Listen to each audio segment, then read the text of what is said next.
हाती जैसे म्हणून जाणते गुरु भजिजे.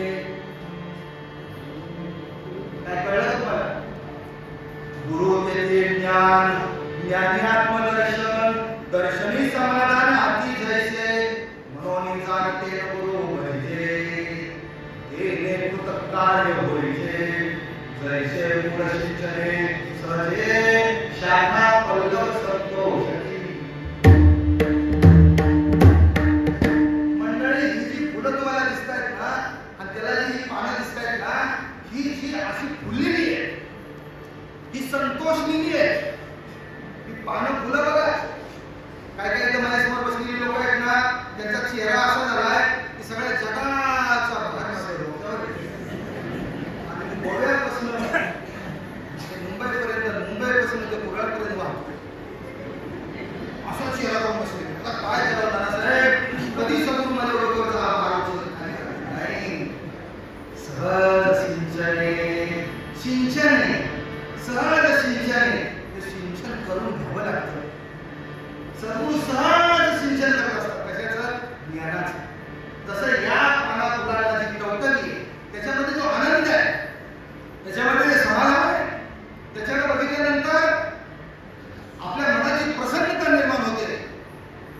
कुणाकडे बघितल्यानंतर प्रसन्नता निर्माण होते? कोणाकडे पाहिल्यानंतर प्रसन्नता निर्माण होते? जे प्रसन्न आहे ना त्याच्याकडे पाहिल्यानंतर प्रसन्नता निर्माण होते. चहा कर सांगताना पण रागून सांगणं, चहा पिताना पण रागून पिणं आणि चहा पिल्यानंतर पण रागून घरात बसणं, याच्याकडे किती वेळा पाहिलं तरी प्रसन्नता निर्माण होईल का? पण चहा कर सांगताना जर सांगितलं, काय सांगू तुला, कालचा चहा बनवला होतास ना, एवढा सुंदर आणि एवढा छान झाला होता, असंच बनव. बायको काय करेल? बायको कालच्या पेक्षा अजून काय कसं चहा करता येईल त्यासाठी प्रयत्न करेल. चहा पिल्यानंतर कालच्यापेक्षा ही प्रसन्नता, म्हणजे प्रसन्न कोण झाला? चहा कर म्हणणारा झाला, चहा पिणारा झाला, चहा पिऊन जो बसलेला आहे तिथं तो झाला. समोरची व्यक्ती काय होईल? कुणाकडे पाहिल्यानंतर जसं प्रसन्नता, प्रसन्न असणाऱ्याकडे प्रसन्नता. ही प्रसन्नता कधी येते? ही प्रसन्नता कधी येते? जेव्हा सद्गुरू कृपेने आपल्याला ज्ञान प्रसाद मिळतो,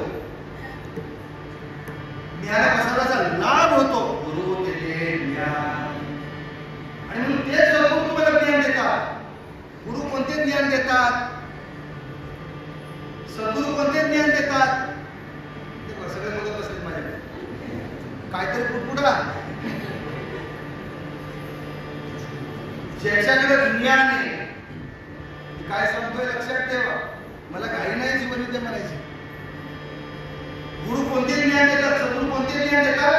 ज्या सद्गुरूकडे ज्ञान आहे ते सद्गुरू ज्ञान देणार, आणि ज्या सद्गुरूकडे काहीच नाही ना, ती फळं उचलून टाकतात, फुलं उचलून टाकतात, धागा बांधतात, कोण हाताला बांधतात, कोण गळ्याला बांधतात, कोण कमरेला बांधतात सांगतात, कोण पुढे देतात, कोण पायाखाली ठेवू सांगतात, कोण उशिरा ठेवू सांगतात, कोण काय देतात.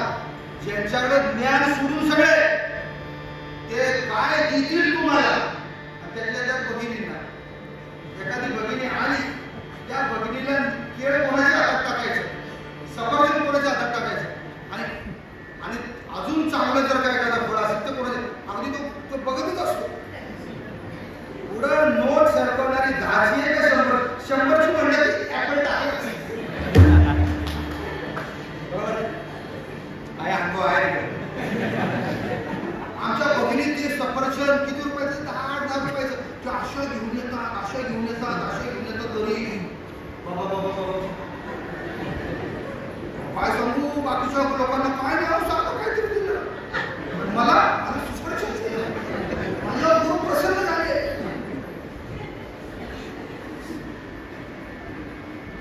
ऐसे ऐसे झाले भोगू कर्म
गेल्या आठवड्यात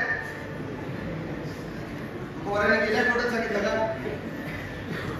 350 वर्षापूर्वी सांगून ठेवलं. काय सांगून ठेवलं? ऐसे कैसे झाले बोंधू. मी नाही म्हणलं मला 2 दिवसातून थोडा मार्ग काढायचा सगळे बोंधूर इकडे हायवेला नव्हते राहायचे.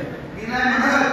तुकोबारा म्हणतात ऐसे कैसे झाले बोंधू गर्भ करुणी नदी साबू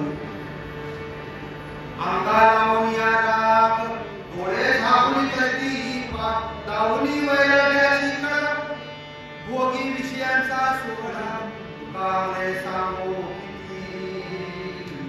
डोक्यावर मारून येतात तुकाराम महाराज डोक्यावर मारून येतात कामळे सांगो किती जळतया